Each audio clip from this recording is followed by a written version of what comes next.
eh, todos los requerimientos, la información necesaria para el levantamiento. Habíamos dicho el objetivo, lo primero, y a partir de eso se fija la escala. Luego, las características de la aeronave, la cámara, el tipo de película. Recuerden, aquí yo hice la aclaración que actualmente se usan cámaras digitales, así que ese será qué cámara, qué, digamos, sensor tiene, qué parte del espectro electromagnético, qué porción va a registrar, dependiendo del tipo de cámara, de la configuración.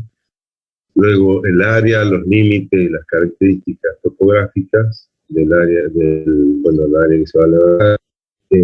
La época del año, eso está relacionado con la posición, altura del sol, la hora del día es muy importante para evitar las sombras, digamos, de la mejor forma posible, y también para tener una buena iluminación, que eso redunda luego en una buena calidad de la imagen obtenida. Y la distancia y tiempo de vuelo a la zona o al aeroparque o a la pista donde la aeronave va a, digamos, cuando haya necesidad de reponer combustible, o si fuese un vuelo corto, por ejemplo, el caso de los drones, que vamos a ver también, saben ustedes que utilizan baterías. Entonces, normalmente, como estos aparatos perdón, no tripulados pueden ascender, es como un helicóptero, digamos, no necesitan, en algunos casos hay otros que necesitan despegar de una pequeña plataforma o de una pista corta. Bueno, se puede adecuar un sector próximo al levantamiento o inclusive en la misma zona de levantamiento. Pero para el caso de aviones, para reacción o turbohélice, pues se necesitan combustible, entonces hay que tener en cuenta el desplazamiento, tiempo muerto, o sea que no está tomando fotografías, para considerarlo en los costos del levantamiento. Bien, eso de presentar un plano, la misión en un mapa topográfico, yo les decía que hoy en día tenemos los modelos digitales, o sea, hay otras formas de representar la topografía y de visualizar, inclusive en las cámaras digitales modernas o en el caso de los drones, uno programa todo sobre un software, de manera que está viendo el diseño del levantamiento en un mapa ya no en formato analógico, o sea, en papel, sino directamente en la pantalla del programa, el software que estoy utilizando. Bien, el primer cálculo normalmente es vinculado con las líneas de vuelo, que recuerden, de acuerdo a la porción de la superficie terrestre que registre cada fotografía, o si es un levantamiento, lo vamos a ver en cámaras digitales, inclusive algunas analógicas, se llama de registro continuo. Hay una franja que registra en función de la distancia principal de la cámara. Vamos a ir viendo todo eso a la medida que avancemos con la materia, relacionado con la escala, la altura de vuelo y demás. Entonces hay una porción de terreno que se registra en cada toma o en el registro continuo, como les decía. De esa manera, de acuerdo al diseño que se haga del levantamiento, vamos a tener una dirección de cada una de las líneas de vuelo. Recuerden el azimut, el ángulo respecto al norte, y la ubicación respecto a los detalles del terreno. Esto vamos a verlo en esta clase, y está vinculado con las diferencias de altura, porque para conservar, para mantener una escala uniforme, es necesario que se vuelen en algún caso a diferentes alturas. Hay hoy inclusive drones que permiten volar copiando el relieve, de manera que la altura de vuelo se mantiene cuasi constante. Esto permite obtener escalas muy uniformes. De todos modos, para el caso de aeronaves, aviones, por ejemplo, o jet, esto no es posible. O sea, no es posible que el avión suba y baje copiando perfectamente el terreno o lo más aproximado posible, de manera que hay que tener en cuenta las diferencias importantes en el relieve para justamente tener una escala lo más uniforme posible en todo el levantamiento. Entonces, interesa la dirección de vuelo, la longitud y, como les decía, la ubicación respecto a los detalles del terreno, consideración que ya hice mención. Entonces, la cantidad de líneas de vuelo se calcula,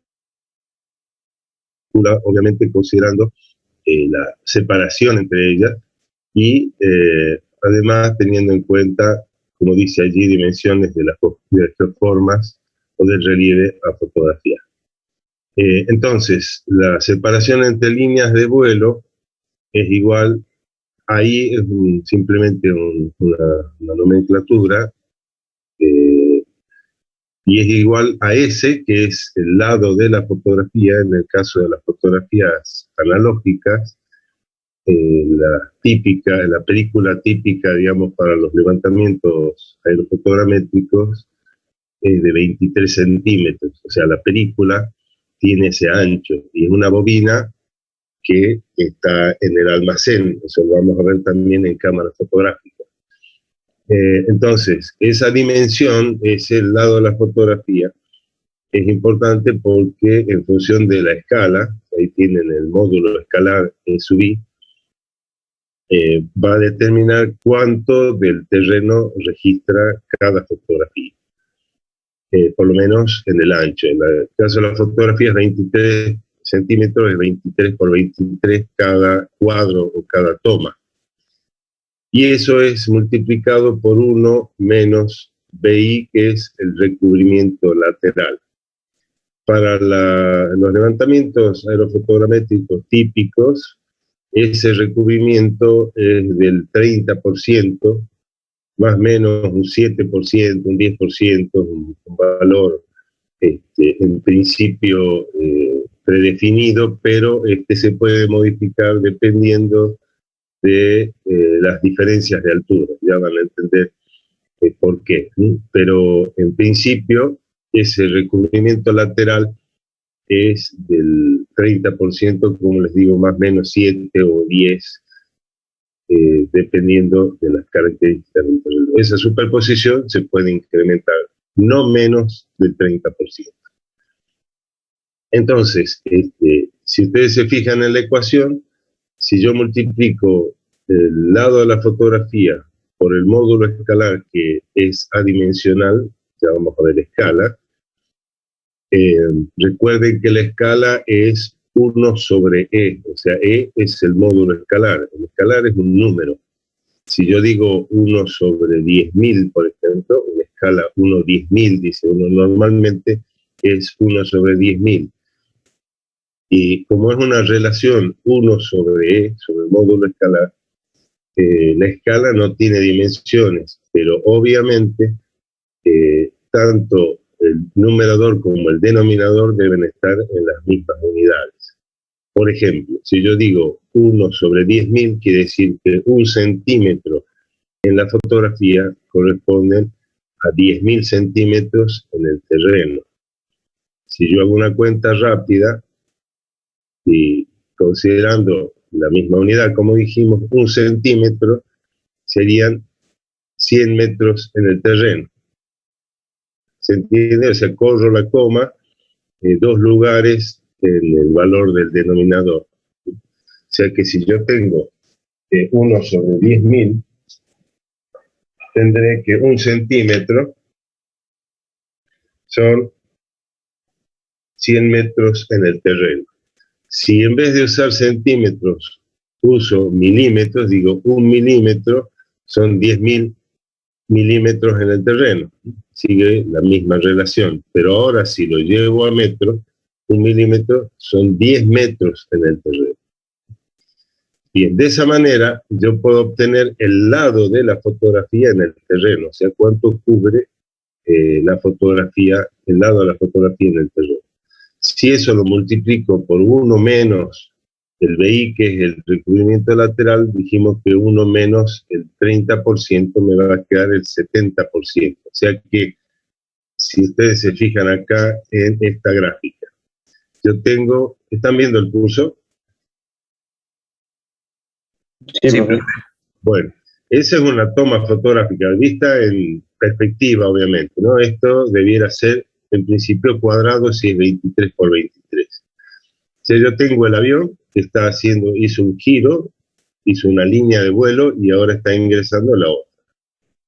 La cámara está en el fuselaje del avión. El avión tiene un orificio en la panza, digamos, en el fuselaje, y la cámara está ubicada de manera vertical. Entonces, esa toma fotográfica, de acuerdo al lado de la fotografía, porque hay fotografías que en vez de ser de 23 centímetros son de 18 centímetros, por ejemplo, va a cubrir una porción del terreno. Esta es la línea de vuelo anterior. Ahí vamos a ver superposición longitudinal, o sea, sobre la línea de vuelo, y la lateral que estamos viendo ahora. Por eso ahí dice S, que está en mayúscula.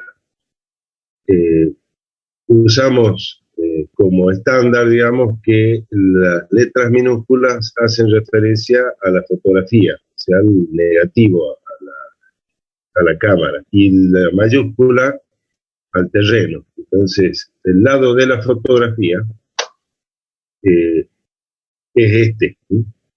Que, como dijimos, depende del módulo escalar o de la escala. Y aquí pueden ver, se me pierde un poco el cursor, ahí esto que está más grisado, más coloreado, es la porción que superpone entre una fotografía de una línea de vuelo y la contigua.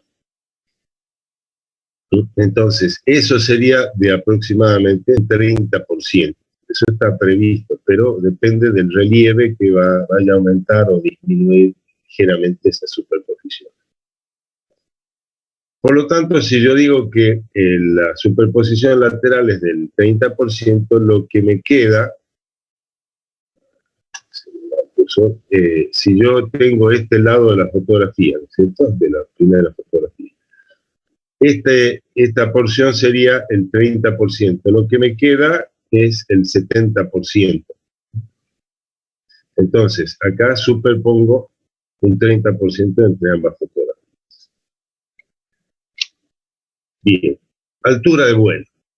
Para la altura de vuelo hay una relación de escala que está vinculando la distancia principal, que es C.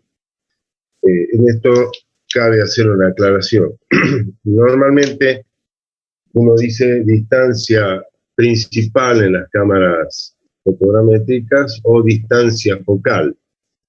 No es estrictamente igual, es una cuestión de teoría vinculada con la óptica, pero considerando que la altura de vuelo respecto a la distancia principal o distancia focal es tan grande, normalmente para los cálculos consideramos como distancia principal y focal como si fuesen lo mismo, ¿sí? La distancia focal es la distancia a la que hace foco la cámara. Y eso, cuando veamos cámaras analógicas o cámaras digitales, van a entender a qué corresponde esa magnitud, ¿sí? Entonces, si yo tengo, habíamos dicho, 1 sobre E es la escala, es el módulo escalar, es igual a C, o sea, la distancia principal, sobre Z, que es la altura de vuelo. Vuelvo un segundito a la anterior. Ustedes ven acá, obviamente en la cámara, la distancia principal es una cuestión del objetivo, o sea, del conjunto de lentes, parte óptica de la cámara. Es una distancia muy pequeña, estamos hablando de milímetros, vamos a ver. en el orden de 150, 210 milímetros. O sea, 21 centímetros, 15 centímetros tiene la distancia principal o distancia focal. A ver si se puede ver ahí, hay una F, que sería justamente, por supuesto, está un poco exagerado, porque eso está dentro de la cámara que está dentro del avión. Acá los efectos de que se entienda es la distancia que hay entre el centro de proyección, que es donde todos los rayos que provienen de la reflexión de la superficie terrestre se interceptan, se cruzan y definen lo que se llama el centro de proyección. Desde el centro de proyección hasta el negativo, o sea, hasta la película, se conoce como distancia principal o distancia focal, sabiendo que no son estrictamente iguales, hay una diferencia de micrones muy pequeña que no tiene sentido considerarla a los efectos de los cálculos. Y luego, acá en este esquema, hay una H, que en realidad para nosotros sería el Z, altura de vuelo. H por altura, pero en realidad usamos la letra H para la altura del terreno, o sea, la altura, por ejemplo, respecto al nivel del mar o la altura que tiene algún objeto sobre el plano donde está ubicado. Ya vamos a ver cada uno de esos parámetros. Pero tengamos en cuenta que en general esa altura, Z para nosotros, es la distancia que hay desde el centro de proyección hasta el terreno. Un plano medio, porque el terreno, por supuesto, tiene relieve y varía. Entonces, se define un plano medio, se llama plano de referencia. Bien. Entonces, fíjense que la relación entre la distancia principal y la altura me va a definir la escala. O sea, si yo digo 1 sobre E, 1 sobre el módulo escalar, que es la escala, es igual a C sobre Z, que es la altura de vuelo.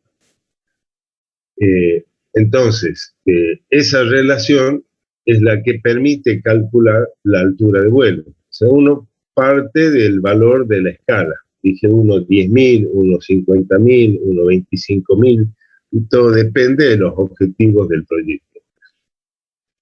O sea, ¿para qué vamos a usar la fotografía? ¿Qué es lo que quiero cartografiar? ¿Qué información quiero obtener? Y eso está directamente vinculado con el nivel de detalle, o sea, con la escala.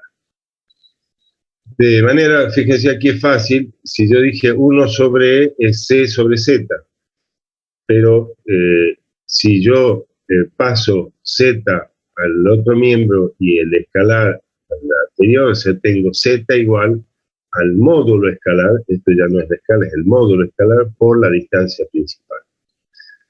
Entonces, yo hago el producto y obtengo la altura de vuelo. Esa es la altura de vuelo promedio, que debemos mantener, o sea, el piloto debe mantener esa altura respecto al plano de referencia o plano medio altitudinal que se elija. Bien, entonces, siguiendo con esto, tenemos la altura absoluta, que es ese Z0, que normalmente, a ver, tengamos en cuenta que en los aviones usaban, sobre todo los que tenían menos aviónica, o sea, menos instrumentos, un altímetro que basado, digamos, en la presión atmosférica. De esta manera, la altura que registraba el dispositivo, el aparato en la aeronave, era una altura sobre el nivel del mar, o sea, una altura absoluta por la presión. Entonces, la presión atmosférica me refiero. Entonces, al piloto yo no le podía dar una altura relativa, una altura respecto a un plano de referencia, sino que tenía que decirle, tenés que volar a tantos miles de metros sobre el nivel del mar. Entonces siempre se calculaba la altura absoluta, que no es más que la altura que obtuvimos antes, más la altura media, la del plano de referencia. Vuelvo a la gráfica anterior. Ustedes ven acá un paisaje, una zona urbana y una zona rural. Todo eso tiene un relieve. Podemos ver pequeñas colinas, sectores de valle, y más allá se ven algunos cerros bajos, pero bueno, si yo defino de todo el sector que estoy por levantar un plano medio, quiere decir un plano al que voy a volar con el avión, eso está a una altura sobre el nivel del mar. Por ejemplo, si tengo que volar el Valle del Lerma, yo podría tomar como plano de referencia los 1200 metros sobre el nivel del mar. Salta, el Valle del Lerma en general, podría ser un poco menos, o la ciudad de Salta está aproximadamente a 1200 metros sobre el nivel del mar. Si yo tuviese que volar en el Chaco, y normalmente las alturas sobre el nivel del mar son del orden de 300, 200 metros sobre el nivel del mar. Fíjense cómo cambia.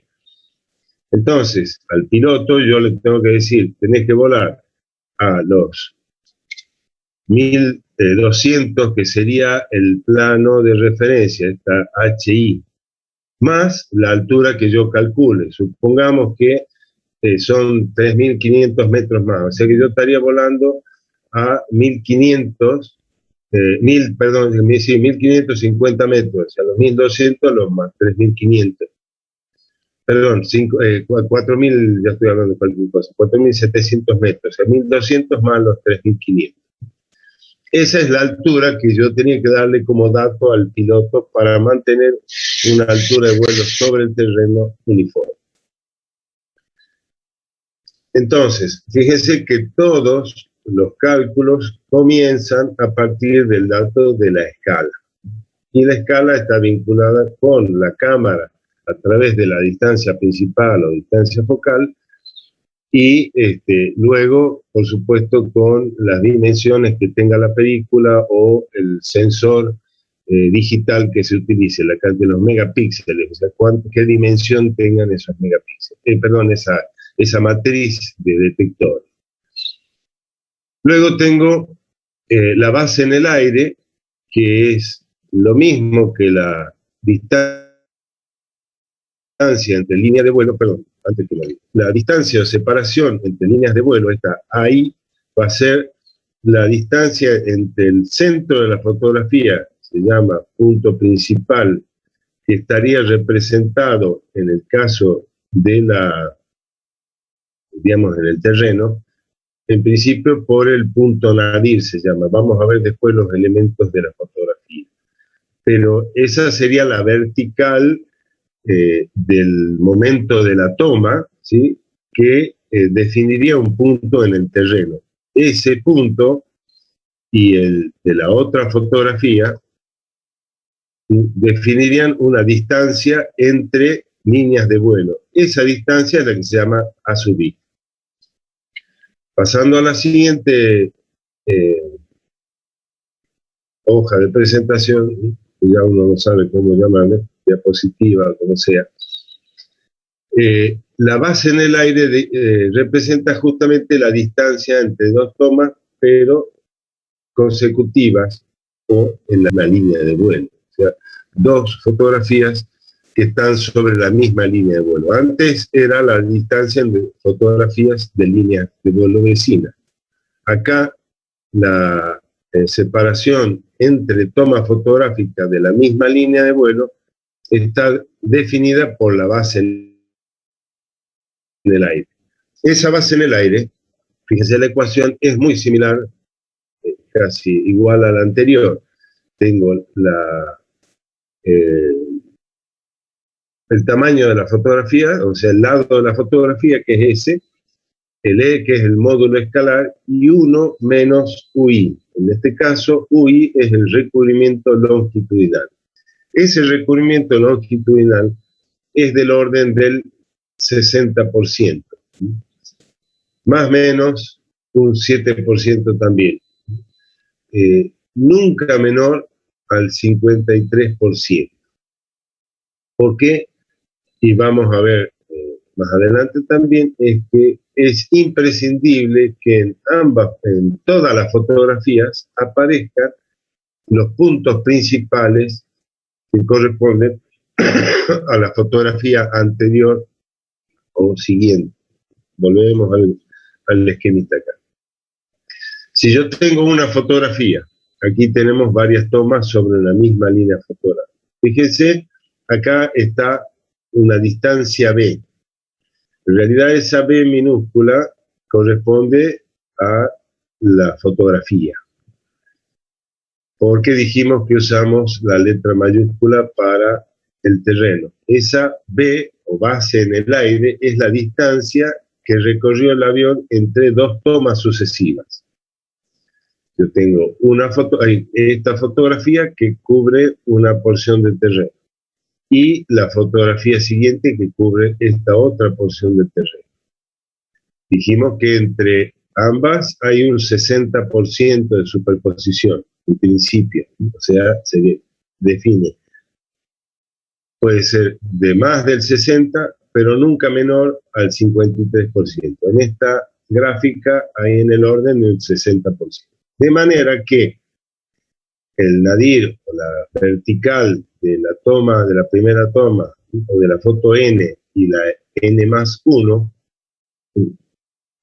queda representada en una misma fotografía. Si yo considero esta, por ejemplo, yo tengo el punto principal o el centro de la fotografía de esa fotografía, y voy a tener también el punto principal de la fotografía vecina. Eso determina lo que se llama base en el aire, pero medida en la fotografía. Entonces, B sub I, B mayúscula, es la base en el aire. Perdón un momento.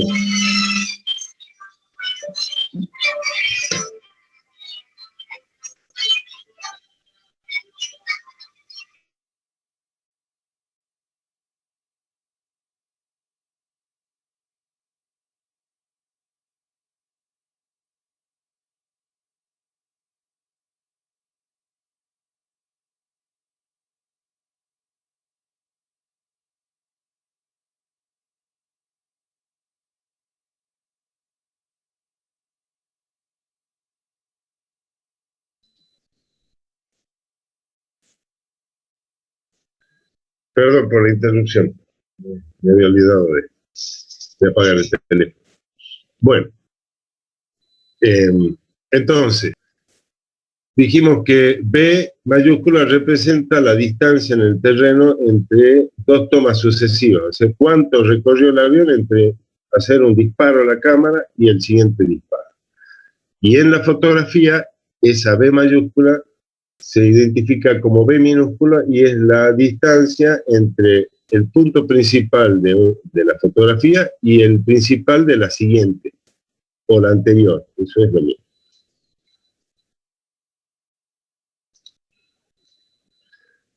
Bueno, acá está de nuevo la gráfica, y allí tenemos recubrimiento longitudinal y lateral. O sea, a partir de las ecuaciones anteriores se puede despejar el recubrimiento lateral y el recubrimiento longitudinal. Uno basado en la distancia o la separación entre líneas de vuelo, y el otro en la distancia entre tomas sucesivas o la base en el aire. En realidad, esos valores se fijan a priori normalmente, y lo que se calcula es la separación entre líneas de vuelo en base a una superposición lateral, o la base en el aire en base a una superposición longitudinal predeterminada. Esto se puede ensayar, digamos, previamente, para ver si, de acuerdo al tipo de relieve, si hay variaciones en la altura de vuelo considerable, porque el terreno tiene diferencias de altura importantes. Por ejemplo, si estoy en la zona de valle y tengo, como en el caso del Valle Lerma, cordones montañosos a ambos lados, entonces tendría que considerar diferencias de altura o alturas de vuelo diferentes para zona de valle y para zona montañosa, y en ese caso eso puede afectar la superposición. Entonces vamos a ver más adelante en la, digamos, la forma de hacer el levantamiento, las consideraciones que hay que tener en cuenta. Bien, quiero decir con esto que en realidad uno predefine las superposiciones y calcula los parámetros que antes mencioné, ahí y B sub I, en función de la escala, por supuesto. Ahí tienen superposición longitudinal 60%, más o menos 7, nunca menor al 53, y lateral 30%, más o menos 15. Yo le dije 7 y 10%, eso es relativo, puede incrementarse, depende de, digamos, como les decía, del relieve. Actualmente con los drones, por ejemplo, se suele usar superposiciones mucho mayores. A ver, tengamos en cuenta lo siguiente. Antiguamente, cuando se usaba película, la película representaba un costo importante en el levantamiento, entonces no era cuestión de sacar fotografías en cantidad, sino que había que hacer cálculos para cubrir todos los requerimientos del levantamiento y a su vez no gastar dinero adicional, porque eso incrementa el presupuesto, al cliente no le va a gustar o tampoco a nosotros, porque los márgenes siempre son escuetos, ¿no? Pero actualmente con las cámaras digitales y disponiendo de memoria de almacenamiento suficiente para la cámara, se pueden obtener mayor cantidad de fotografías. De todos modos, tampoco es cuestión de sacar fotografías con una superposición de casi el 100%. No tiene sentido, porque vamos a ver que no permite ver en estereoscopía. Pero sí uno puede tomarse la licencia de incrementar la superposición un poco más, ¿sí? que en los casos anteriores. Luego otro parámetro es el intervalo entre exposiciones. Esto es el tiempo, porque una cosa es la base en el aire, o sea, la distancia que recorre el avión entre una toma y la siguiente, y otra cosa es el intervalo entre exposiciones, que está directamente vinculado con la base en el aire y obviamente con la velocidad del avión. Entonces, en realidad, digamos, hay un cerebro de la máquina, de la cámara fotográfica, perdón, que se llamaba intervalómetro, se usaba antes. Hoy hay, todo eso es manejado por un algoritmo que está, digamos, configurado en el software que maneja todo el levantamiento. O sea, yo defino esos parámetros de la base en el aire, y a medida que el avión avanza, o el dron en este caso, que fuese, va a hacer los disparos una vez que cumpla con un determinado tiempo. Sobre todo, eso era antes porque el piloto mantenía una altura de vuelo, digamos, trataba de mantener una altura de vuelo constante y una velocidad crucero, una velocidad de desplazamiento constante. ¿Sí? De manera que el intervalo se manejaba por tiempo. O sea, yo sabía que recorría tanta distancia en cada segundo, entonces calculaba la separación entre toma y toma y el intervalo, o sea, el tiempo entre un disparo y el siguiente, considerando que la velocidad era constante.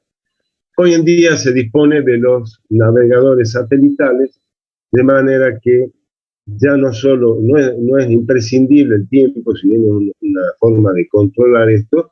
Yo puedo predefinir los puntos en los que la cámara debe hacer el disparo, o sea, ya por posición y no por separación. De todas maneras, es importante tener en cuenta que es un parámetro que es parte de la planeación de vuelo. Allí tenemos a la derecha, debajo de la otra gráfica que ya habíamos visto, la dirección de vuelo. Este es un corte vertical y podemos ver la superposición longitudinal y un objeto, que puede ser una casa, algún elemento sobre el terreno. Este es el plano de referencia al que hacía mención, desde este centro de proyección hasta la película o hasta el sensor, ¿sí?, la matriz de detectores que tenga la cámara, va a ser la distancia principal o distancia focal, ¿sí?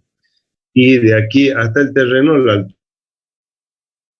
altura de vuelo común. Entonces, acá yo tengo la posición del disparo de la fotografía 1.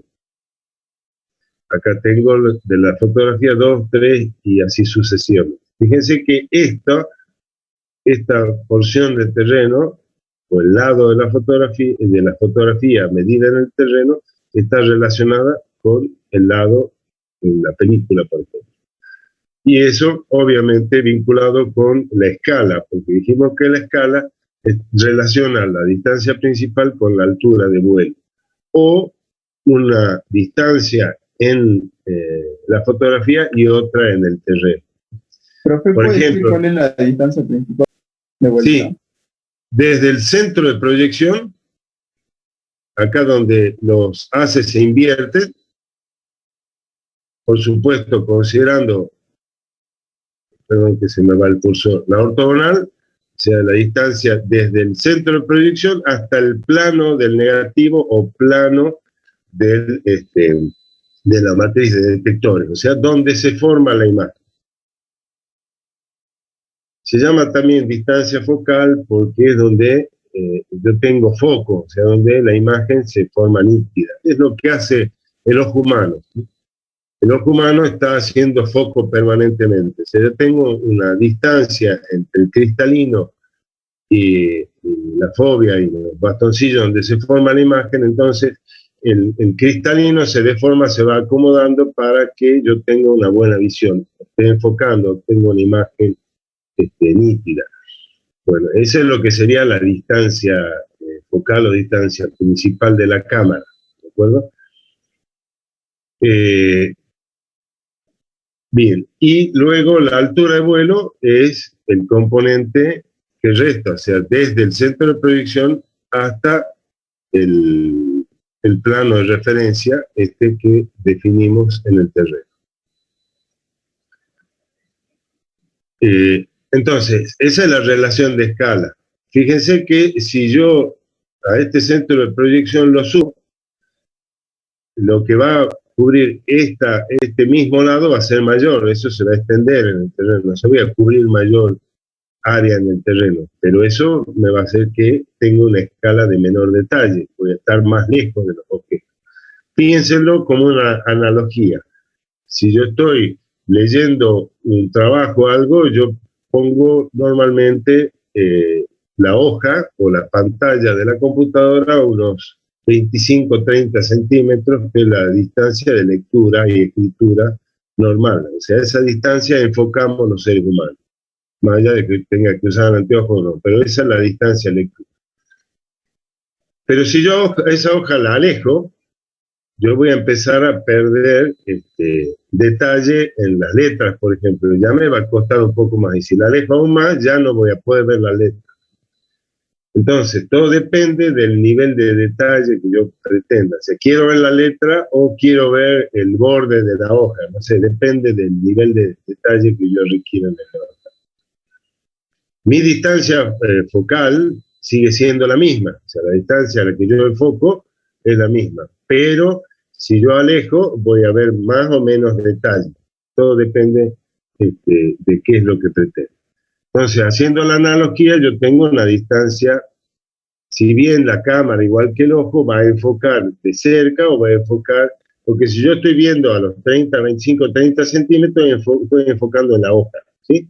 Pero si quiero ver una persona que está a varios metros, mi ojo se va a acomodar y va a enfocar a esa persona. Voy a ver menos detalle de esa persona que si la tuviese más cerca, ¿sí?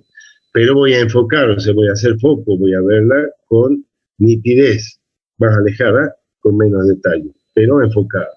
Las cámaras usan lo mismo, una relación de enfoque, digamos, basado en la cantidad de luz que entra, ya vamos a ver eso, pero la imagen obtenida a una mayor altura va a tener menos detalle que si estoy volando más cerca. Es exactamente igual que lo otro, ¿de acuerdo? Pero iba este esquema. yo tengo acá, fíjense, una superposición del 60%, o un poco menos, por lo que veo en el esquema. Si yo trazo la vertical que pase por el centro de proyección, el punto principal de la fotografía estaría aproximadamente aquí, en la 1. Y si hago lo mismo en la fotografía 2, estaría aproximadamente aquí. O sea que vean que este sería una casa, por ejemplo, son los aleros, parece una flecha ahí, y este sería el techo de la casa. Fíjense que en ambas fotografías aparece la casa. Nada más que en la fotografía de la izquierda me va a aparecer desplazada hacia la derecha, y en la fotografía derecha, o la número 2, va a aparecer desplazado hacia el otro lado. Eso vamos a ir viendo luego en geometría de las fotografías. ¿Estamos bien hasta ahí? Sí, profe. Sí, profe. Perfecto. De todos modos, distancia principal, eso lo vamos a ver también de nuevo en cámara fotográfica.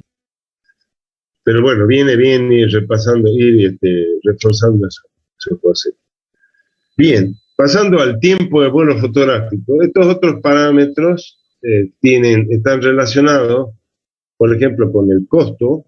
El tiempo de vuelo obviamente me interesa porque el combustible, digamos, la hora de vuelo que se llama de una aeronave es bastante cara, ¿sí? Dependiendo de qué aeronave se trate.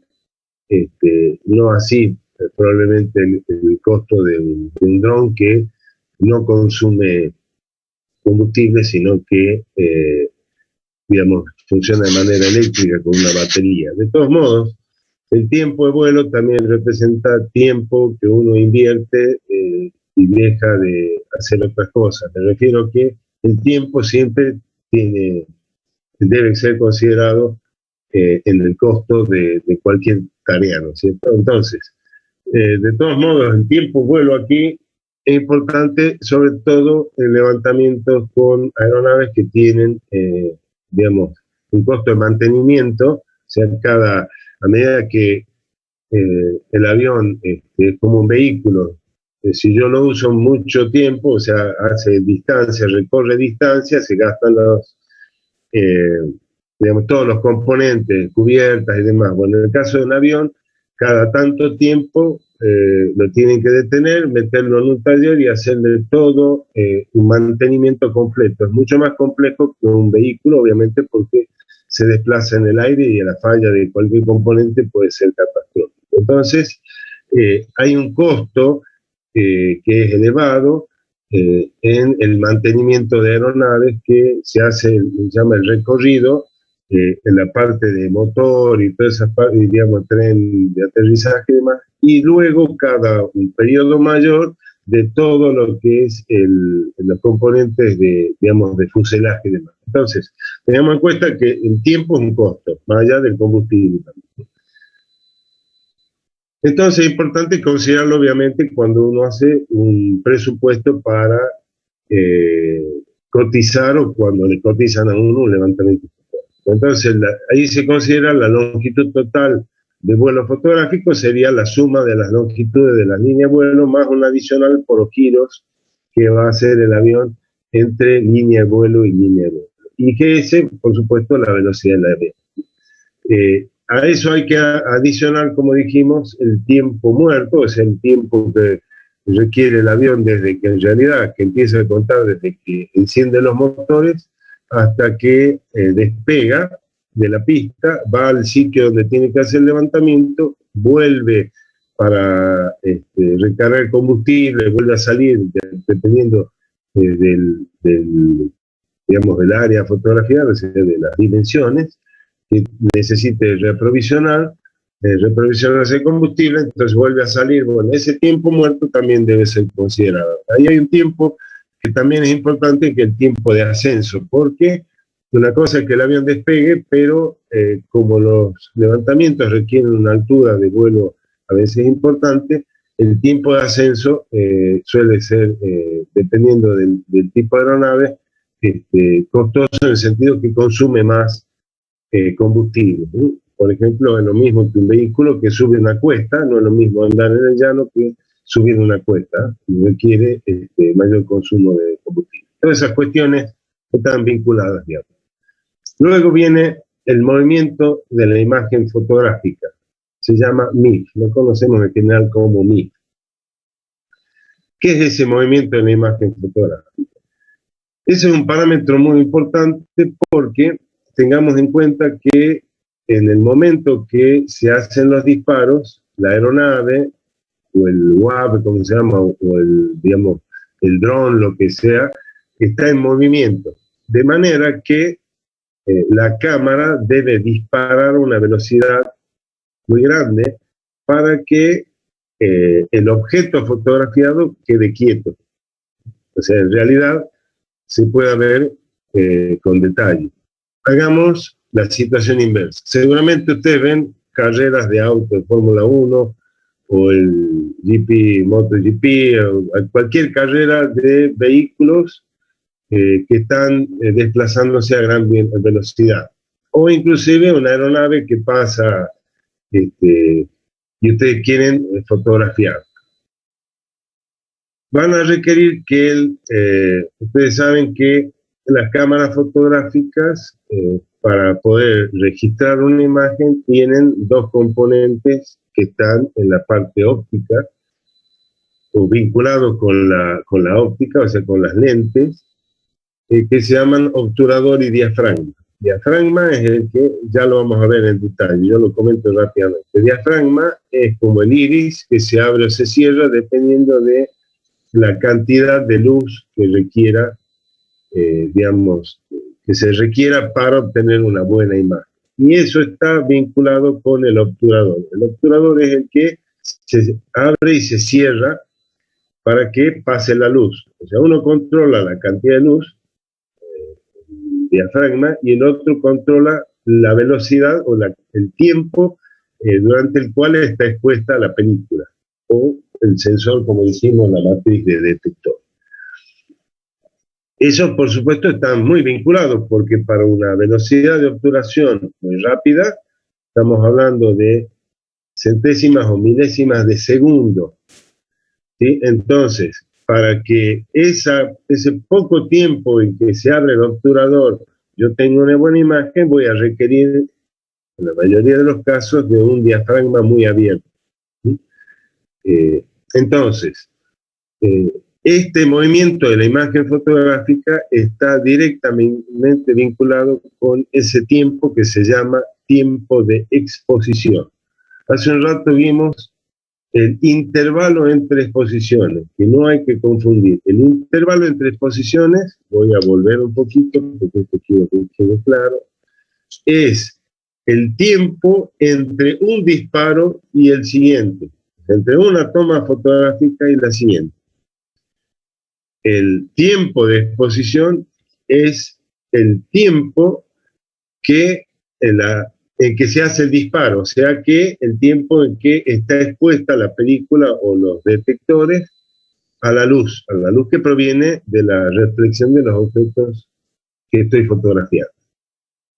En un laboratorio fotográfico, por ejemplo, cuando le sacan fotografía a modelos o a objetos, ese tiempo de exposición puede ser mucho más lento, porque yo tengo la cámara fija en un trípode, por ejemplo, y si es un objeto inanimado, que está quieto ahí, una composición de objetos, puedo iluminarlo bien y controlar todo como uno hace en un laboratorio. Entonces voy a obtener fotografías con tiempos de exposición más relajados.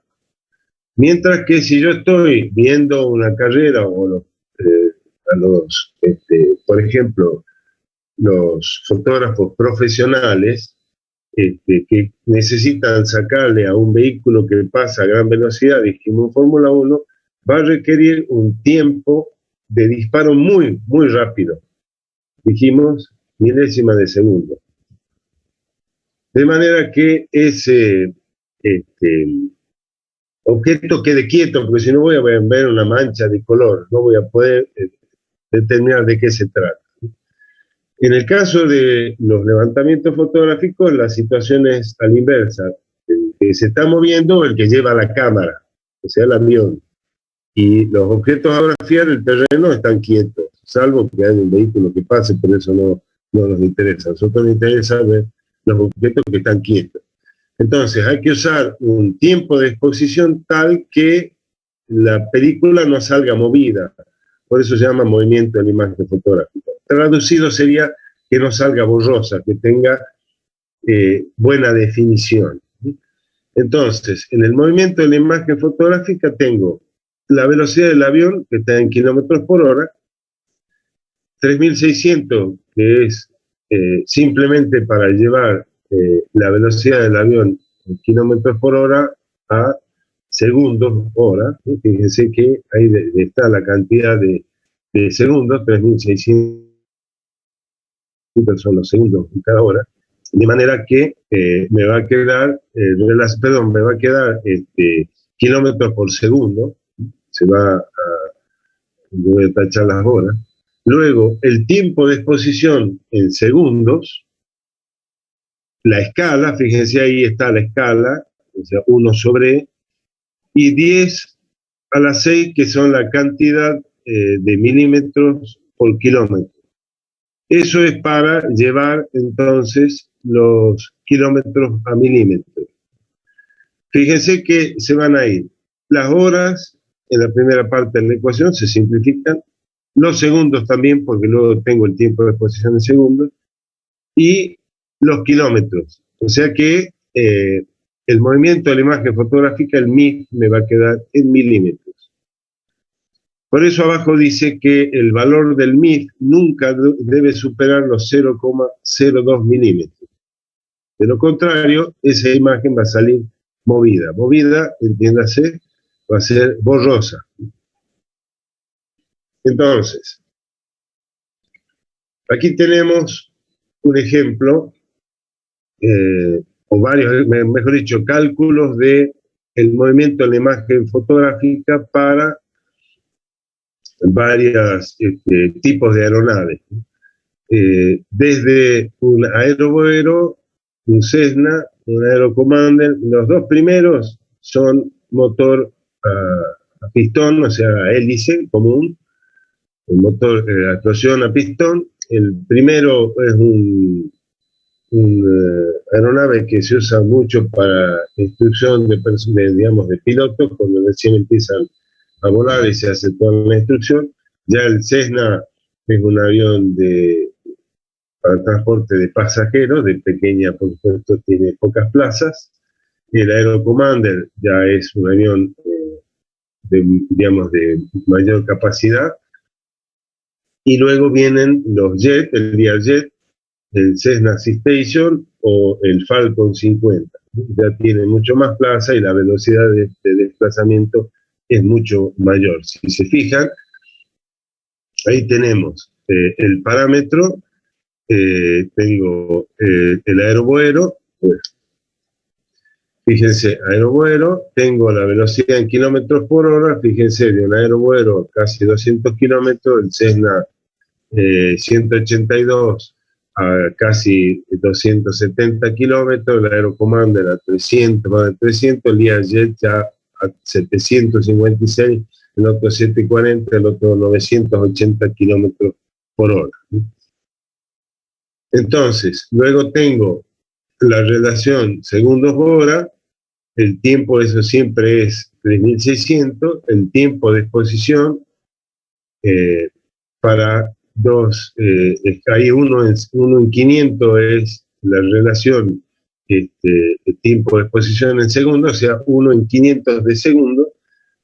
La escala, los milímetros por kilómetro, el cálculo del MIF y el MIF de referencia, 0,02. Entonces, para esa relación de 1 en 500, 1 en 250, 1 en 500, 1 en 250 para escala 1/25.000, y tenemos el valor que se obtiene. En este caso es inferior, fíjese, es correcto, y acá tengo un valor incorrecto. ¿Por qué? Porque el MIF supera, quiere decir que si yo estoy volando con un Falcon 50, ese tiempo de exposición no es correcto.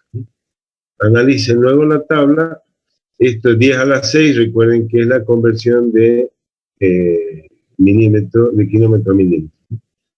Entonces, tengamos en cuenta que, fíjense cómo se hace incorrecto. Acá yo tengo una velocidad de obturación 1 en 250 de segundo, o sea, 250 partes del segundo, y ya tengo un valor incorrecto para la mayoría de estas aeronaves.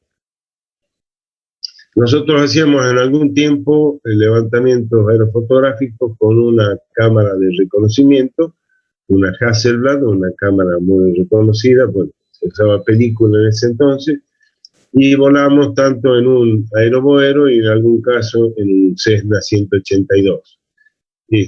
Pero por ejemplo, Aerocommander es un avión muy utilizado por tanto la Fuerza Aérea Argentina como por el Instituto Geográfico Nacional en vuelos que se hicieron en muchas partes del país con cámaras analógicas.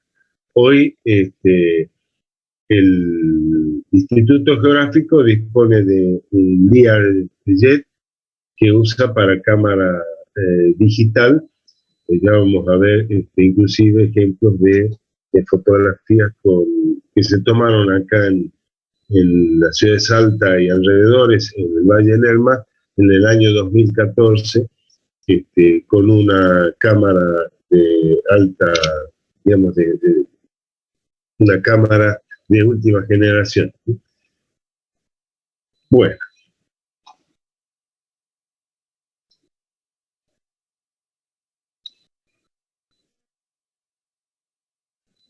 Voy a hacer un pequeño descanso para ustedes y para mí, así que, a ver, antes de iniciar el descanso, alguna consulta, algo que necesiten que comente.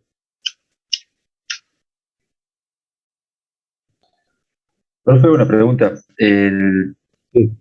Con respecto a la superposición en las fotografías, usted decía que por ahí un porcentaje mayor de superposición era recomendable.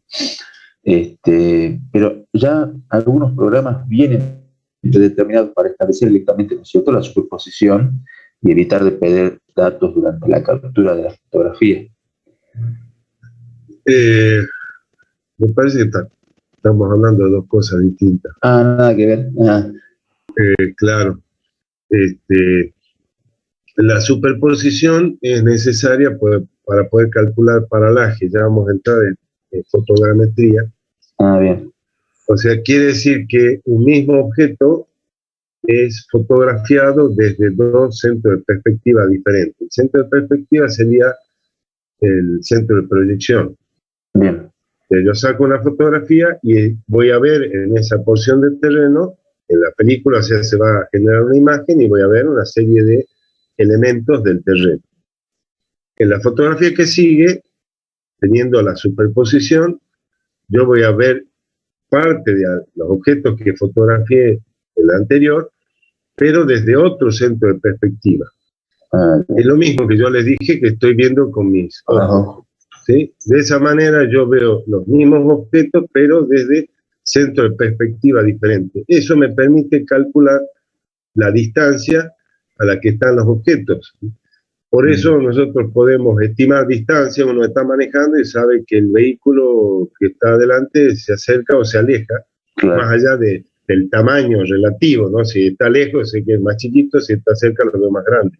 Pero yo puedo estimar distancias y frenar cuando haga falta. Si yo pierdo un ojo, me tapo un ojo, hagan la prueba, tápense un ojo un rato para ver que les va a costar saber a qué distancia está. Para eso, la fotografía es una analogía. La fotografía, digamos, los métodos fotogramétricos están basados en el principio de la visión en 3 dimensiones que tenemos todos los mamíferos, que tenemos los ojos en el frente de la cara. Y para eso sirve la superposición. Si yo superpongo tanto que llego a casi el 100%, estoy obteniendo la misma fotografía. No voy a tener esa diferencia de paralaje que vamos a ver más adelante. Entonces, aumentar la superposición tanto tampoco me sirve, ¿sí? Bien. Porque voy a perder esa visión en 3 dimensiones, ¿no? Bien, profe, gracias. No, por favor. Bueno, entonces en más o menos 10 minutitos volvemos. Gracias.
Bueno, continuamos entonces. Voy a compartir de nuevo la pantalla.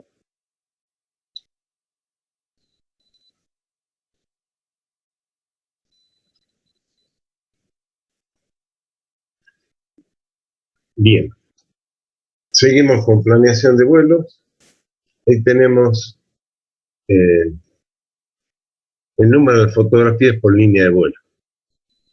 Por supuesto, está vinculado con la longitud de la línea de vuelo y la base en el aire.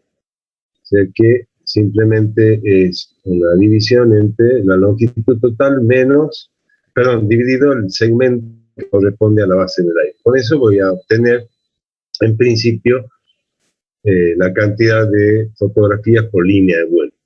Y el número total, obviamente, va a ser la sumatoria de la cantidad de fotografías por línea de vuelo. Entonces voy a tener, en principio, una idea de la cantidad de fotografías que voy a requerir. Esto para relacionarlo, por supuesto, con el costo. Vuelvo a lo que ya mencioné. En el caso de la película, que tenía un costo importante, saber cuántas fotografías voy a, digamos, cuánta película voy a utilizar y cuánto va a ser el costo del revelado, era importante en el caso de la fotografía analógica, o sea, con película. Actualmente dijimos que esto me puede ser, digamos, puede ser de utilidad para conocer qué cantidad de memoria, sabiendo cuánto ocupa el byte una fotografía, cuántos gigabytes voy a necesitar o bytes voy a necesitar para almacenamiento. Entonces tener disponible el dispositivo o tarjeta o el disco con la suficiente memoria libre para almacenar las fotografías del levantamiento. Y también de esta manera es posible obtener a priori, con esta otra ecuación, la cantidad de fotografías que van a ser necesarias para cubrir el área levantada. Y ese número total aproximado es igual al área a fotografiar dividido, como vimos, recordarán la superposición lateral y longitudinal, que está vinculada con el lado de la fotografía al cuadrado, el módulo escalar al cuadrado, porque ya no es el lado de la fotografía solamente, sino el área que va a cubrir cada fotografía en el terreno. Ese es el producto del lado de la fotografía al cuadrado por el escalar al cuadrado, por uno menos la superposición lateral y uno menos la superposición longitudinal.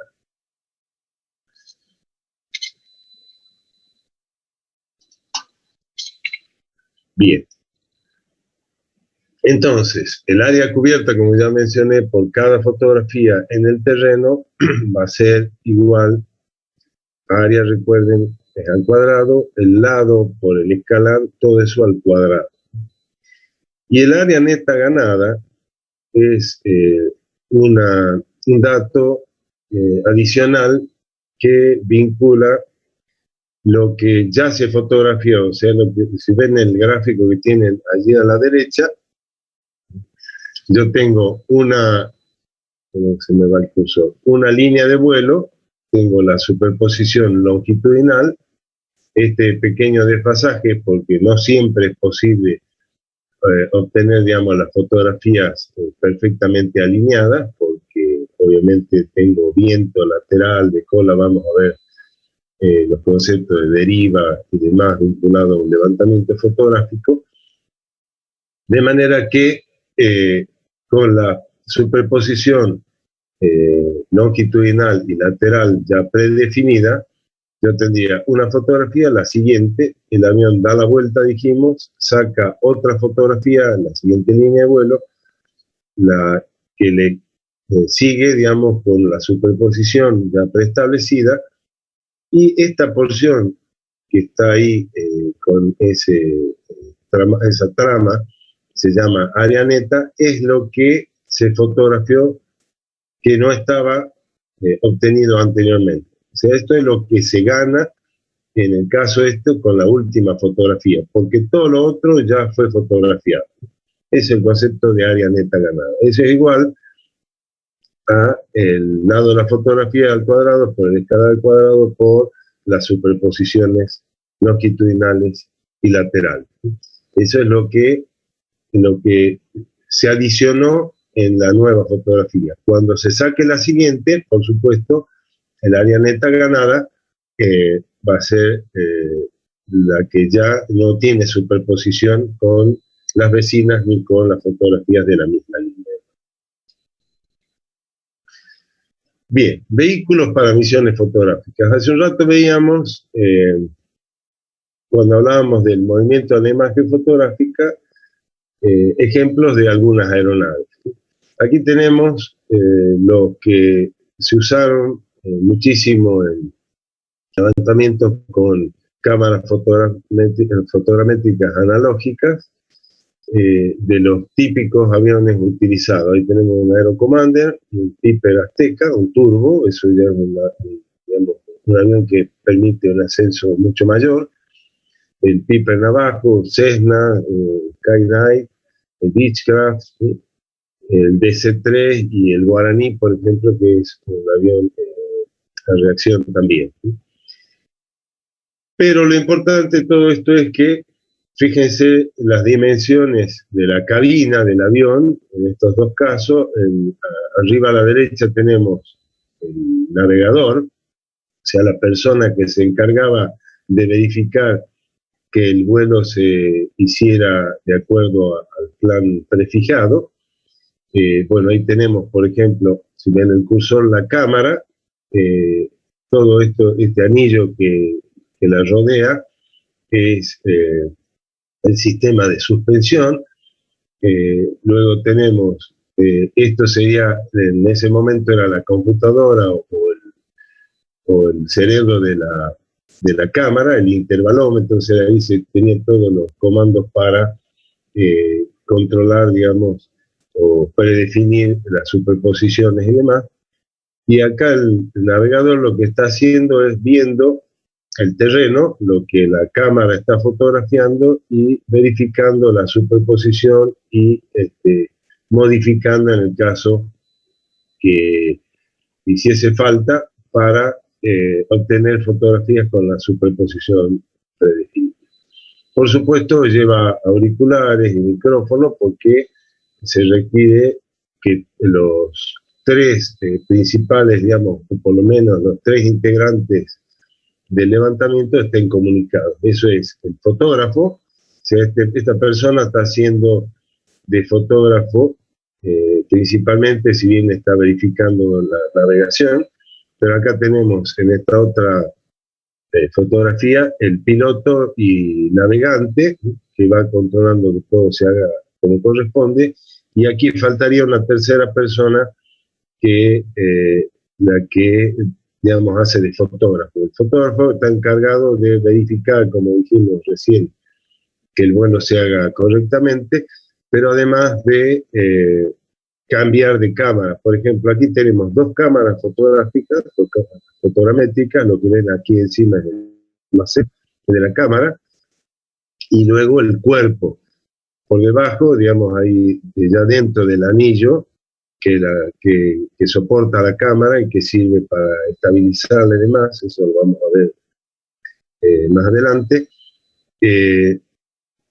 Digamos, acá hay dos cámaras en tándem, quiere decir que hay una ventaja relativa porque esta cámara, supongamos, está disparando, aquí tienen todo el control del vuelo, el intervalómetro, por ejemplo, y la cámara está siendo utilizada, se están haciendo los disparos con esta cámara. Cuando se acaba la película de esta cámara, inmediatamente se habilita la siguiente. Eso da tiempo a que el fotógrafo cambie el almacén, se saque el almacén que tiene película ya expuesta y ponga película virgen. Mientras tanto, sigue operando con esta otra cámara. En el caso de aquí arriba a la derecha, tenemos una sola cámara, de manera que el fotógrafo debe estar digamos, listo para que cuando se termine la película, por supuesto eso se hace en el momento en que el avión está haciendo un giro, por ejemplo, para entrar en otra línea de vuelo, que le dé tiempo al fotógrafo para cambiar el almacén y poner película bien. Y aquí tenemos un Learjet donde se pueden ver en el fuselaje o en la panza del avión las ventanas, digamos, que tiene el avión.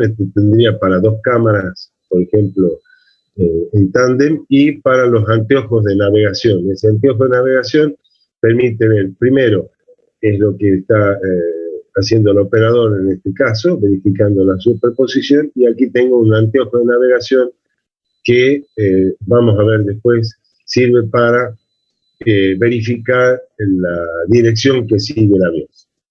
Estamos hablando de equipamiento que se usaba anteriormente. Actualmente tenemos, en vez de tener anteojos de navegación y demás, eso está controlado por un software y que está conectado a un sistema de navegación satelital. Hablemos comúnmente del GPS, si bien el sistema norteamericano. Ya les comenté que hay muchos otros sistemas de navegación, GLONASS, Galileo, Beidou y otros más, que hoy se pueden utilizar. O sea, se usan los satélites de las constelaciones de todos los sistemas de navegación. Eso permite llevar un control mucho más estricto y no se requiere de estos otros equipamientos que se usaba antes cuando no se disponía de los navegadores satelitales. Bien, para tener en cuenta a la hora de elegir por una aeronave para un levantamiento fotográfico. En general hablemos de vuelos fotogramétricos, ¿no? O sea, aquellas cámaras que nos permiten obtener imágenes que luego puedan ser utilizadas para mediciones con altas precisiones, ¿no? Por supuesto, buena visibilidad para el navegante, piloto, desde el horizonte hasta el nadir, o sea que la persona, tanto el piloto obviamente como el que está haciendo de navegante, con la navegación pueda ver perfectamente, tener una buena visibilidad, ¿no?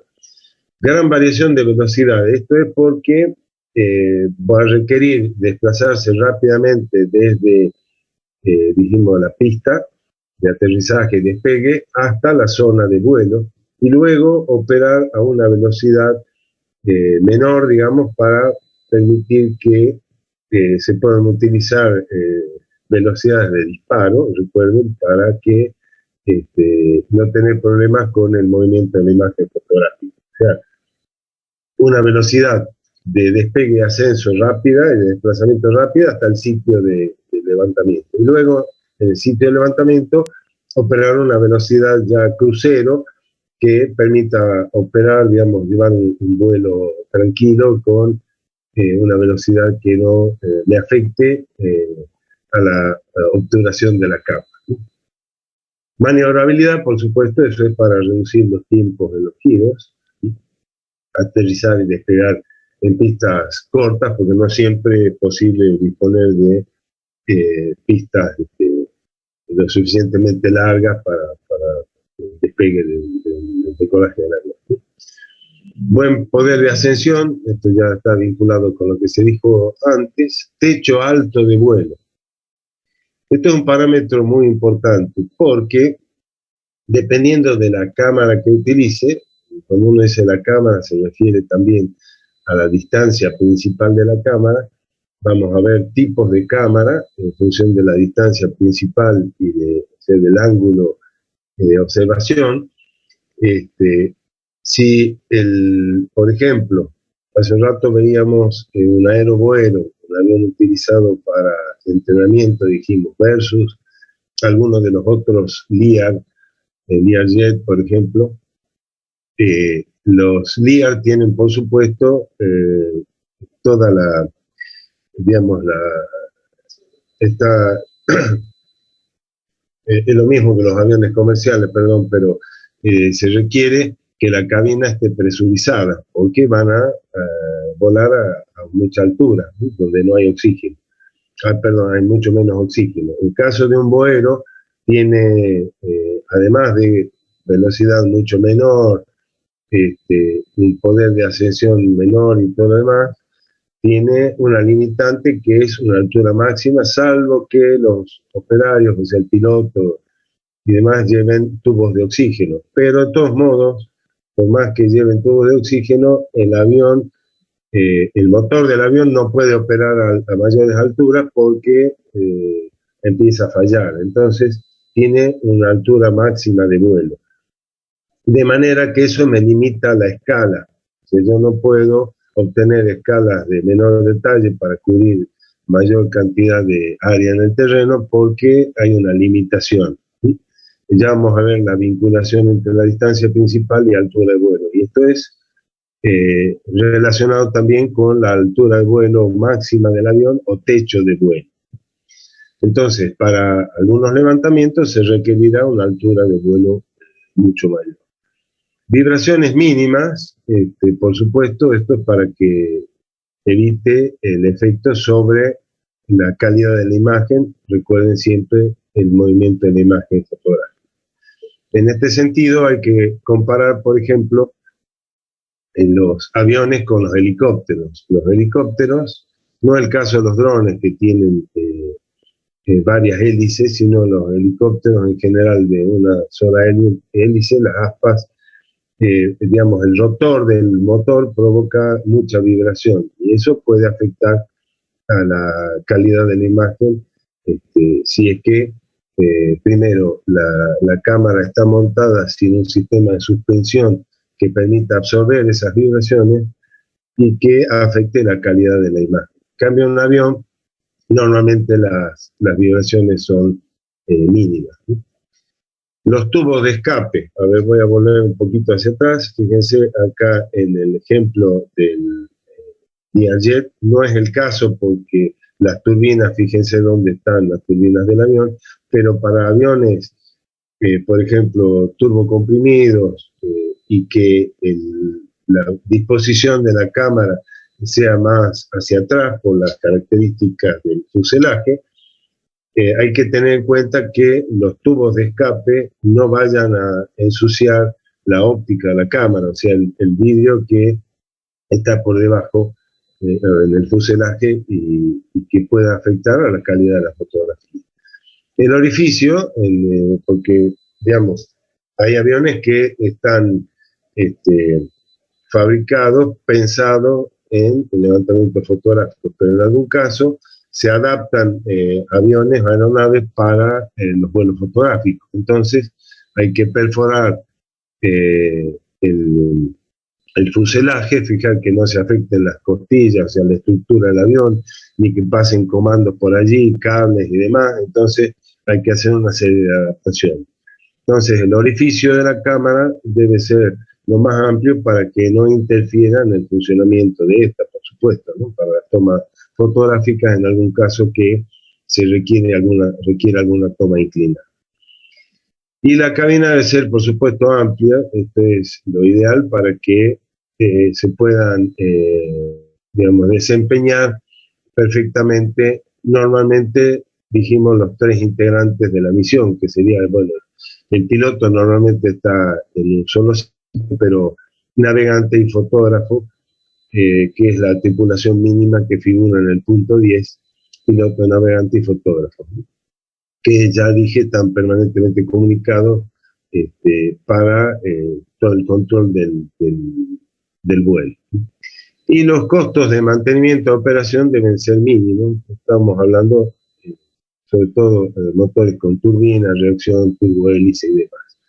Entonces, hay que tener en cuenta cuando uno vaya a elegir un avión, bueno, a veces no quedan alternativas, no se dispone de, digamos, una gama para elegir, pero hay que tener en cuenta todos estos aspectos para la selección del avión, en el caso de que quieran, por ejemplo, crearon una empresa para levantamiento fotográfico.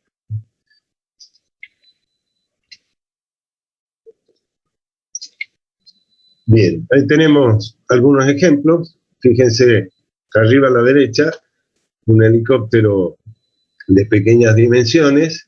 Ahí tenemos el piloto, por supuesto, y el fotógrafo. Fíjense que tiene adaptado una sentina donde va la cámara fotográfica.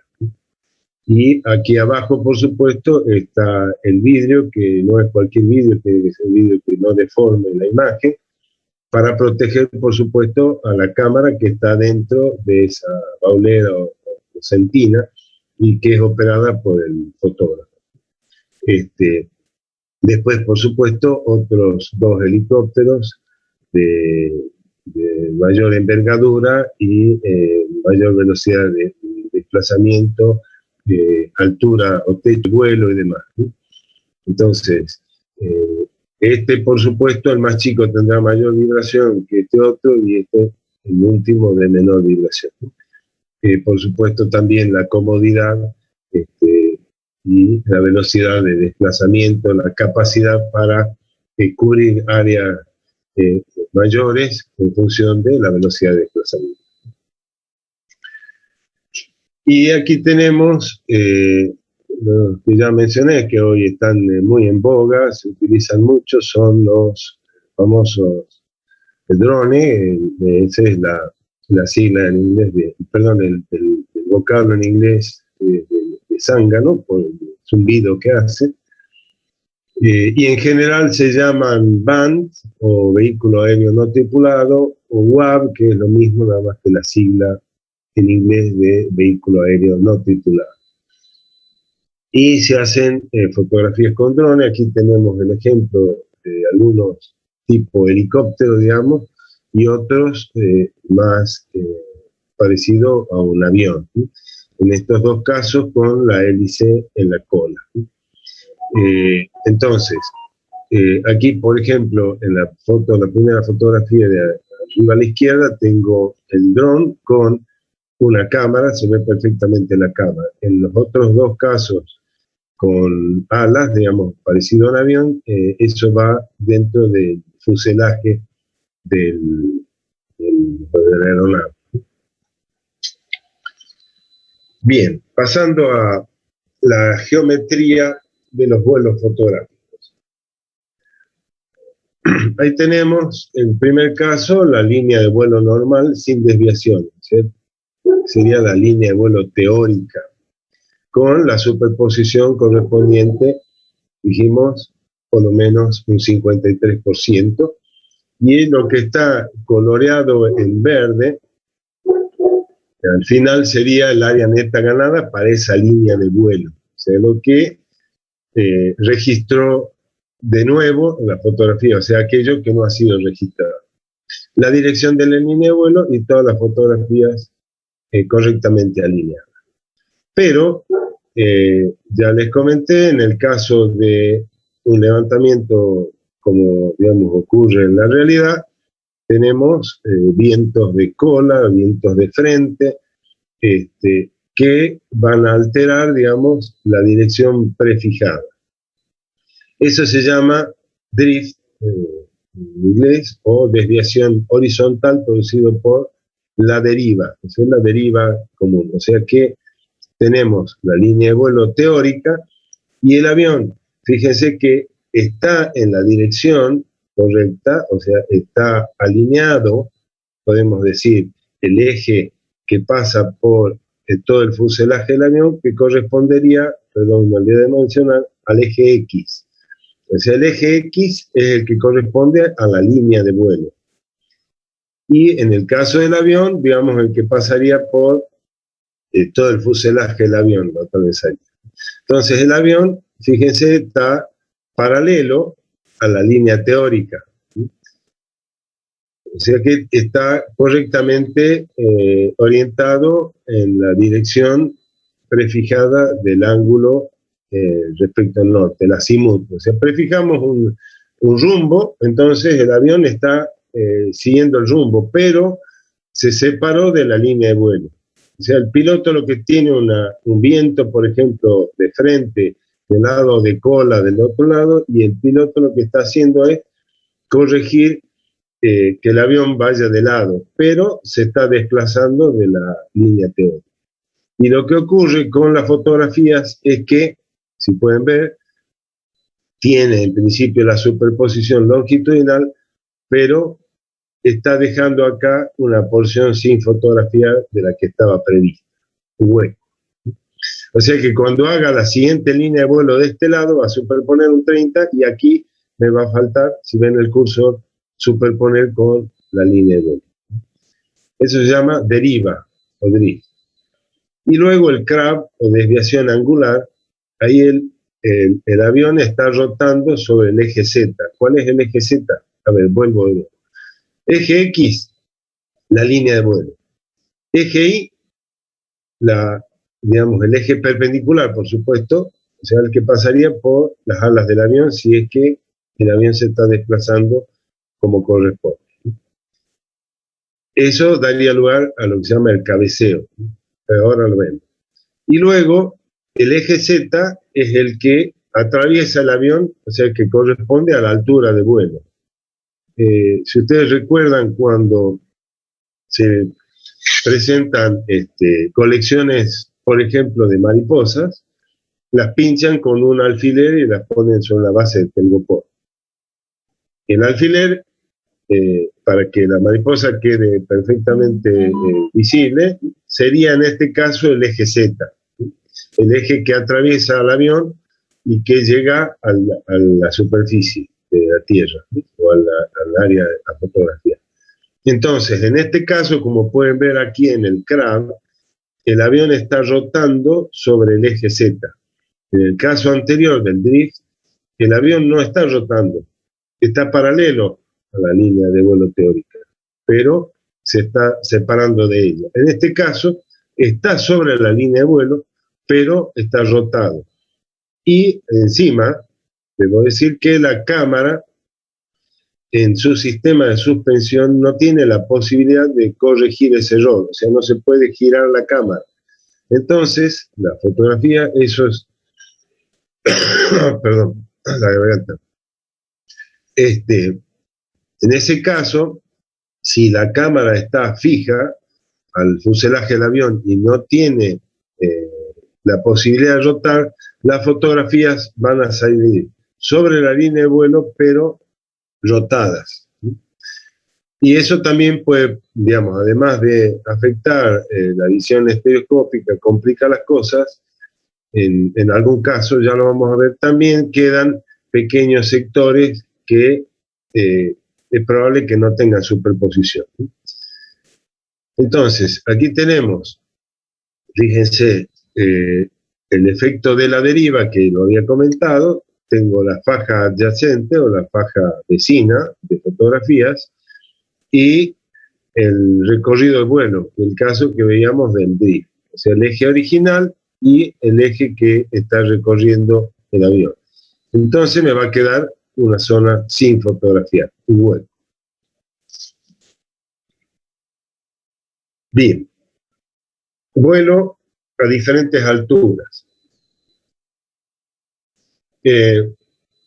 Bueno, acá hay un concepto que lo vamos a ver después en otra asignatura, pero ya está mencionado, se llama datum, que es acá el nivel del mar. O sea, el plano de referencia absoluto para todos los cálculos, para todas las consideraciones de proyecciones cartográficas y demás, es el nivel medio del mar, que sabemos además que se modifica, pero que hay formas de medir y que anualmente se entregan reportes del nivel medio del mar.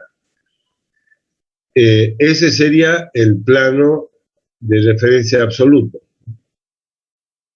Por ejemplo, las cotas, si yo dije hace un rato, hacía mención a los 1.200 metros que tiene, por ejemplo, en promedio la ciudad de Salta respecto al nivel del mar, esa es la cota o la altitud, o sea, la altura respecto al nivel del mar. Pero si yo digo, por ejemplo, que el Cerro San Bernardo, tiene una altura de 300 metros, estoy diciendo que en realidad del plano de referencia, que sería por ejemplo los 1200 metros, el Cerro San Bernardo, el plano general del plano medio del Valle del Lerma, el cerro tiene 300 metros. Es como decir la altura que tiene cada uno de nosotros. Yo tengo 1,85 m, quiere decir que del suelo hasta la cabeza tengo 1,85 m. Pero si hablo de cota o de altitud, tendría que decir, donde yo estoy parado tiene 1200 metros, más la altura que yo tengo, esa es la cota que tiene mi cabeza. Lo mismo en el Cerro San Bernardo, dijimos 300 metros de altura sobre el terreno, o sea, sobre la base del Valle del Lerma, más los 1200 metros sobre el nivel del mar. O sea que en realidad estoy hablando de valores enteros, digamos. El Cerro San Bernardo tendría una cota de 1500 metros sobre el nivel del mar. Entonces, plano de referencia absoluto, el nivel del mar. De allí, la altura a la que vuela el avión se calcula en función de la escala sobre el nivel medio del terreno donde se vaya a fotografiar. Para la planeación de vuelo en diferentes alturas, esta es la situación que, que yo les decía que con los drones es posible, en algún caso, seguir el relieve, o sea, copiar el terreno para que la altura, que es tan importante, siempre se mantenga constante. Hace un rato uno de sus compañeros me decía, ¿cuál es la distancia focada, la distancia principal? Aquí tenemos un esquemita que después vamos a verlo con mayor detalle, pero que viene bien para que se pueda entender. Fíjense,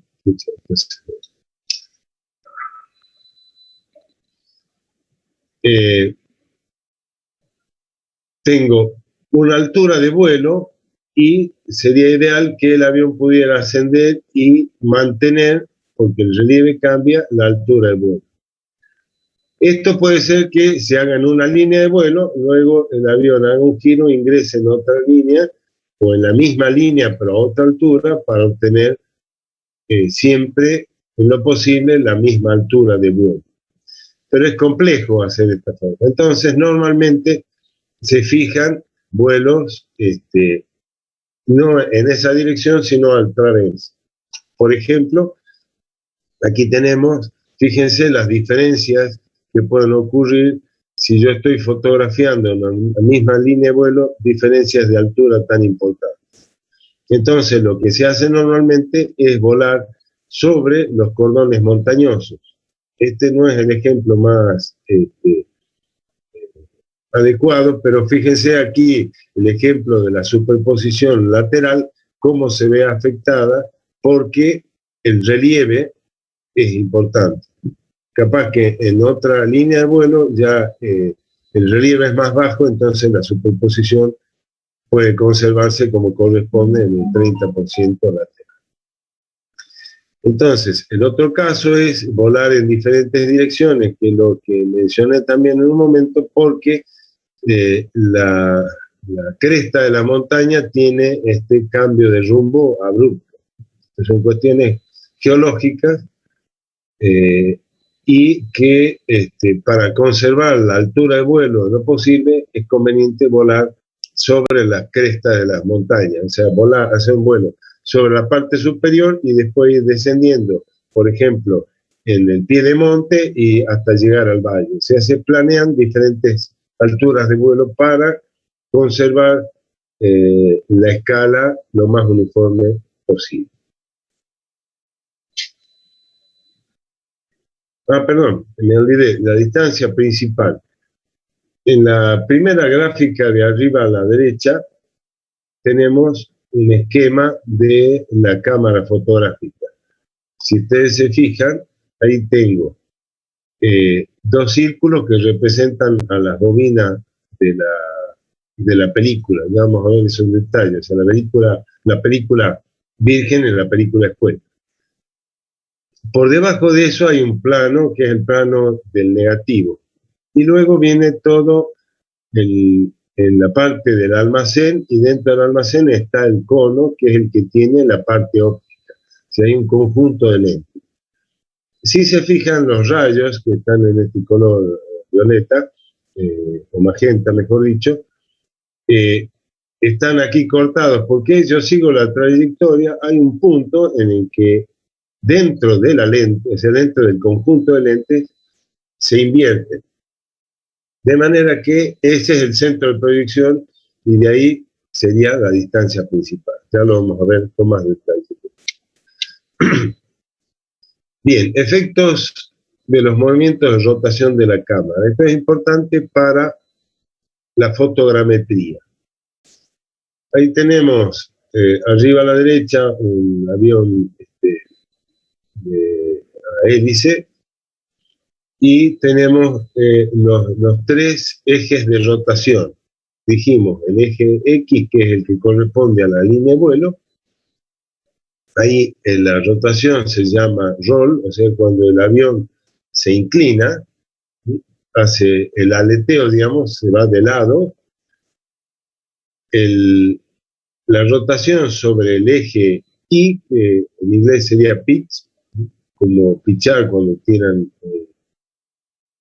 la bola, cuando juegan, por ejemplo, al softball o al béisbol. Eso es pitch, quiere decir que está cabeceando el avión, o sea, está bajando la nariz, por ejemplo.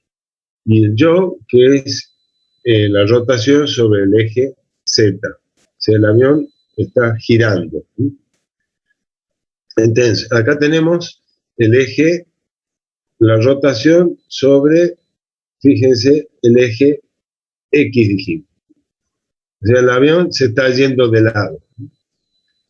Y en ese caso, si la cámara no permite, o sea, el sistema de suspensión no permite corregir esa inclinación, aquí tendría el eje óptico de la cámara. O sea, tengo un ángulo de inclinación omega con respecto a la vertical. Recuerden, la vertical es, bueno, cuando está vertical es el eje que va al centro de la Tierra. Bien, en el caso de rotación sobre el eje Z, fíjense que, como les decía, si yo pincho al avión en el centro o donde está la cámara con un alfiler y lo hago rotar, en ese caso, este es el que afecta, recordarán, a la deriva, ¿sí?, que produce la deriva. Aquí tengo el ángulo de rotación respecto al eje Z, el eje de la óptica de la cámara. Ya vimos el efecto sobre las tomas fotográficas con rotación sobre el eje, esto es el eje sobre el eje Z, perdón. Y luego tengo el eje de rotación phi, que sería el ángulo de inclinación respecto de el eje Y, que es el que pasa a través de las alas del avión, ¿sí? O sea, el perpendicular al eje de la línea de vuelo. Entonces tenemos tres ángulos de rotación: sobre el eje X, sobre el eje Y y sobre el eje Z. Y acá tenemos, digamos, una gráfica que pretende mostrar la deformación que sufre la imagen y la variación de la escala por las tomas fotográficas con inclinación del eje óptico. Ahí está graficado en función de la inclinación del avión. Yo les dije que en el caso que la cámara no permita corregir esas deformaciones, o inclinaciones, mejor dicho, no la deformación. Ahí tenemos la toma fotográfica ideal, o sea, la vertical o la cenital, y podemos ver los radios. Aquí tendríamos el punto principal o punto central de la fotografía y los radios. Y podemos ver que esos radios se representan de manera concéntrica cilíndricamente. En el caso de la fotografía con cabeceo, dijimos rotación sobre el eje Y, podemos ver que si la cámara no tiene la posibilidad de corregir esa inclinación, esos círculos que debieran ser perfectos y concéntricos como una vertical, se deformarían de manera elíptica con cambios en escala. O sea, yo tendría una escala de mayor detalle en esta porción de la fotografía y una escala de menor detalle de este otro lado de la fotografía. ¿Por qué? Simplemente porque lo que se modifica es la altura de vuelo de manera relativa. Y en este caso tengo una toma fotográfica con cabeceo y ladeo, las dos cosas. Es decir, en realidad cabecea hacia arriba, no hacia abajo como en la toma anterior, y el ladeo hacia un lado, en este caso hacia la derecha. Y entonces vemos cómo se deforma la imagen fotográfica y hay una variación de la escala de nuevo, en este caso con más detalle hacia el ángulo inferior izquierdo de la fotografía y un menor detalle hacia el ángulo superior derecho de la fotografía por la forma en que se van deformando los círculos. Bien, pasando al poder de resolución, esto está vinculado con la película, porque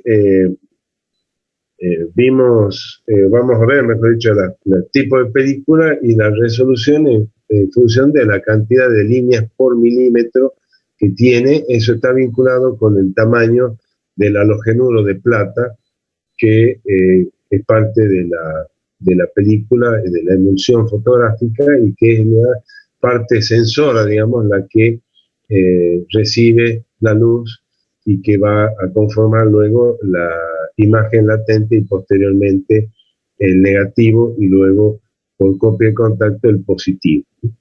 Entonces, el poder de resolución en centímetros es la capacidad, dice, de un sistema óptico de registrar y de representar los detalles y objetos próximos como elementos separados. Es el concepto de resolución en general.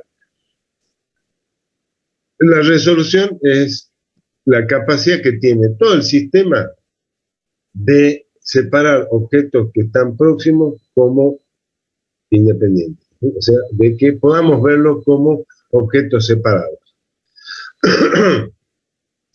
Y allí tenemos la ecuación que vincula la altura de vuelo con una conversión de centímetro a metro, el R, que es la resolución de la fotografía, estamos hablando de la película fotográfica en líneas por centímetro, la típica es en líneas por milímetro, pero la podemos expresar en líneas por centímetro, y C es la distancia principal o distancia focal que ya vimos. Para poner un ejemplo, ahí tienen una altura de vuelo de 1800 metros, una distancia principal de 152 milímetros o 15,2 centímetros, una escala media de vuelo de 1.11.840, una resolución de una película que se usaba Kodak Plus X aerográfica, bueno, esa es la característica mejor dicho, la marca y la característica de ese producto, que tiene una resolución de 85 líneas por milímetro. Fíjense entonces, llevo eso a la ecuación, tengo 1800 metros de altura de vuelo sobre el terreno, la conversión por 100 centímetros por metro, en el denominador la resolución en líneas ahora por milímetro, o sea, 850 líneas por centímetro, y la distancia principal llevada a centímetros, 15,2 centímetros. Eso da un valor de 13,95 centímetros. Eso quiere decir que en la fotografía tomada con esa altura de vuelo, obviamente podemos calcular la escala que está ahí puesta, ¿no? Pero es 11.840, el módulo escalar, la escala 1 en 11.840, y con esa película yo voy a tener una resolución de 14 centímetros. Quiere decir que voy a poder discriminar objetos que tengan una dimensión de 14 centímetros o mayor. Fíjense el poder de resolución para una escala detallada, estamos hablando de casi unos 10.000. Entonces, tengamos en cuenta que para las cámaras, esto es para una cámara analógica. Para una cámara digital vamos a ver cómo se calcula la resolución. Y dependiendo de aquello que yo quiera discriminar, utilizaré una cámara u otra, o en este caso una película, y volaré a una altura de vuelo determinada para obtener una resolución del texto. Bueno.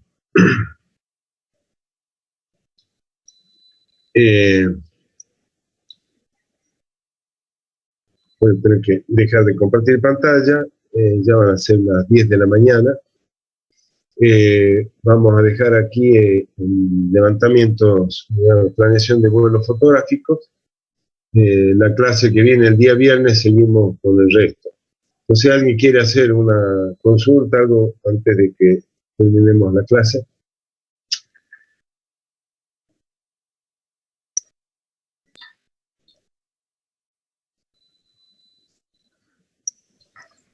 No, profe, por mi parte no. ¿Cómo? Por mi parte no, digo. Bueno, perfecto. Bueno, seguimos la clase que viene.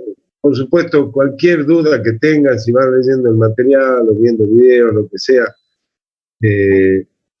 o bueno, consultando otra bibliografía, por favor, la clase que viene me hacen la consulta y vamos despejando dudas. Bueno, muchas gracias, que tengan una excelente jornada. Gracias, profe, igualmente. Gracias, profe, igualmente. Hasta luego.